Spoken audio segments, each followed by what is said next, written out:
Imagine laying your hands on every single thing your mind desires. Not just the fingers of your mind scratching, but the shovel of your being meeting the casket that harbors the cadaver you long to withdraw its treasures. The thrills will be more thrilling than thrill, and the frills more fascinating than the sound of a funky music. Like me, having that amazing diva Fuente de show as my one and only, just to pardon life as it did go, the soothing that would clothe my heart with so much warmth and any designer suit could ever try to. Or like me, being not just the talk of a town, not the country, but of the whole world, a massive billionaire with a sharp mouth that affects the continents of the earth. Thereby becoming a personality that can't be sidelined or trampled upon, but in a way kind of blabby like Trump. There's only one problem with that. My verbal dexterity could then be the kill switch that launches the nuclear weapons. I said, be the kill switch that launches the nuclear weapons, but not on the nations, but my very own spirit. See, these wishes of mine are the desires of my mind, birthed from the cravings of who I am. Oh, my apologies. Sorry for taking you on a journey without introducing myself. You can call me carnality, but I prefer Mr. Flesh. My own desire is not to have a special feminine presence, neither is it money, fame, skill, but him. Nah, it's not what you're thinking. I'm very straight. Not horizontally straight, longing for Dianas, but vertically straight, longing for Shekinah. See, a desire to constantly embrace him, to continuously drink his kiss like a deer, losing my flesh to the very essence why it was molded at first. I am the spirit.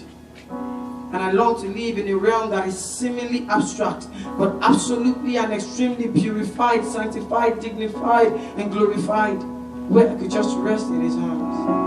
I don't want to worship from afar. Jesus, just draw me. Draw me near to where you are. Said, I want to be where you are. I am the mixture of those two, the writer and the singer. I am the mixture of the flesh and the spirit. I am the guy who writes, who sighs but never cries. Massive eyes, aiming eye like the freelancer's kite. Always snide but never tight. Widening eyes, numerous eyes, craving and desiring eternal life. But then, my flesh, it tells me that I need acceptance from folks. That I need to make the most of myself, stand up tall on my toes. It convinces me that I'm in need of affection, romance, and love. So I'd leave God and pursue hard after that hot chick. But a capital no lands a big blow on my chin. Yet I still want her. I still want love. I mean, I gotta show that I ain't a failure, I'm a man. So I tuck that in and devise a new strategy. And surprisingly, like I never planned, I find myself fornicating, trying out my luck with numerous possibilities. And eventually, I'm tired in scandals. But on the contrary, my spirit reminds me that I became a living being by the very exhale of my one true love, whom I should relentlessly pursue hard after till there's no room for me to be naughty but become kinky at the whisper of his voice into my ear. The one remedy to my klutzy and clumsy behavior.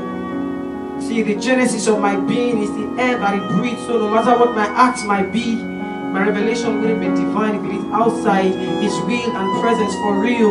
I am only a fragment of the whole embodiment of who he is. So to continue living, I need his presence more than I need the air that I breathe.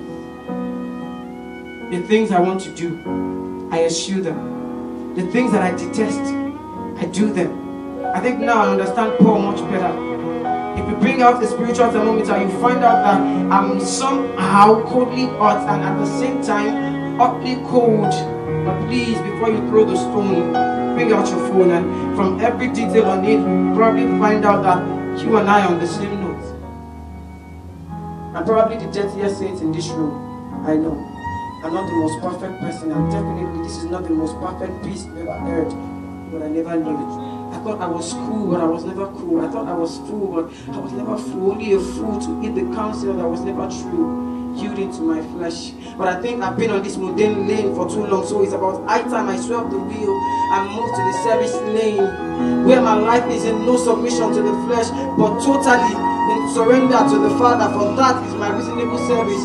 But that is your reasonable service. For that is our reasonable service. And though I tread a lonesome path, at least the desires of my spirit would have come to pass.